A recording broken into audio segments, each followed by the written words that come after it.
Hey loves, it's Callie from Love Cooks. Welcome to the channel where it's all about making alternative eating easier on you. And today I have a very exciting, wonderful, delicious recipe for you guys. Sugar-free keto almond butter chocolate cups. I know that's a mouthful, but today's recipe is super exciting for many reasons. 1, because it involves chocolate. 2, because it involves raw almond butter. And 3, just because you're fantastic and I wanted a recipe to make you happy. So here we go, let's get this recipe started. We're gonna start things off with 4 ounces of unsweetened baking chocolate. This is 100% cacao, chocolate, no sugar added. And to that, we are going to add 2 tablespoons of coconut oil. We're gonna take that bowl of chocolate and coconut oil, fly it out to the microwave, and microwave it for about 45 seconds. Then as you can see, I flied it back in below, and I'm gonna stir it a little bit. It's not fully melted yet. We're just starting to get it all melted up. Then I'm gonna take it back out to the microwave it for 45 more seconds, bring it back into camera, and stir it with a fork or a whisk till it's completely smooth and melted. There should be no clumps in there. And then here comes our secret ingredient, stevia. I love powdered stevia, and it adds a nice hit of sweetness to this recipe without adding sugar. So we add a teaspoon of stevia, and I'm gonna stir that again together with my fork till it gets nice and smooth. It looks really glossy and beautiful, and it is clump free. Next, we're gonna take our chocolate mixture and pour it into a glass measuring cup. This is key for the next steps of our recipe. I wanted to make it easy for you guys to eyeball the amount of chocolate we put into the cups to make it super simple. So your chocolate and coconut oil mixture should be about 2/3 a cup in your measuring cup. Beautiful. Now that we have that ready to go, I'm gonna fly in a large 12 cup muffin tin that's lined with paper liners.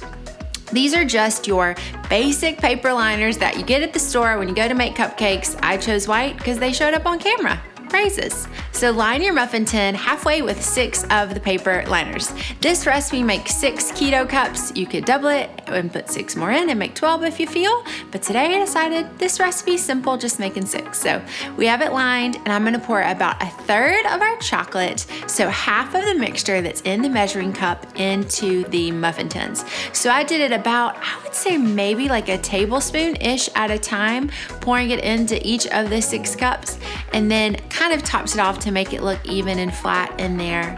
And then I'm gonna fly that out to the freezer and freeze it for about 10 minutes. Marvelous. While those guys are in the freezer for 10 minutes, I'm gonna get the second step of our recipe ready, which is our almond butter and stevia mixture. So I have 3 tablespoons of raw almond butter, and to that, I'm going to add 1/4 teaspoon of stevia, and I'm gonna whisk that all together with my fork until it gets nice and smooth and clump free. And a tip about that raw almond butter, you're gonna wanna have it at room temperature so it's easy to stir. And then I'm gonna add a heavy sprinkle of cinnamon, just right there on top. I love the combo of cinnamon and stevia. It makes things sweeter without having to add extra sugar, which is awesome if you're doing the keto eating plan. So stir all that together until it's nice and smooth. And now that we have our almond butter mixture, we are ready to take those muffin cups out of the freezer, and then we're gonna fill them with our almond butter mixture. So what I did is I used a 1/2 tablespoon, little measuring doodaddy, and used it to measure a 1/2 tablespoon of almond butter in each of my cups.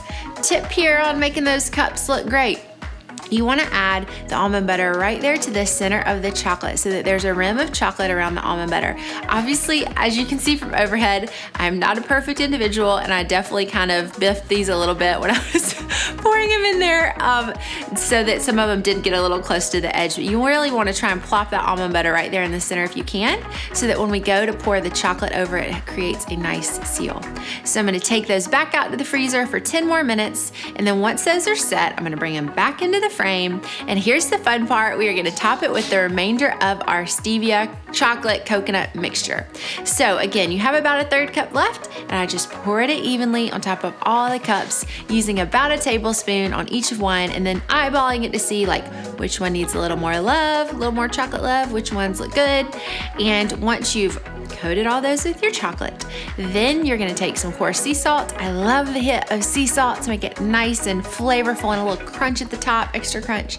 Put the sea salt on top, and then we're gonna fly this back out to the freezer for at least an hour to fully set. And hey friends, look, voila, you have your sugar-free chocolate almond butter keto cups. These are super dark, they're delicious, and the thing I love about these actually is because they're all natural, the almond butter doesn't really set in there. It gets kind of like yummy and runny. Like when you bite into it, you get that hit of salt and creaminess from the almond butter. My mouth is literally watering with the deep, dark chocolate, that hit of sweetness from the stevia, pop of flavor from the cinnamon. It's like a symphony. It's amazing. So you guys, I hope you enjoy these sugar-free chocolate almond butter keto cups. Hope they bless your life today and that you can share them with somebody that you love and adore in your life. And from my kitchen to yours, mwah, much love.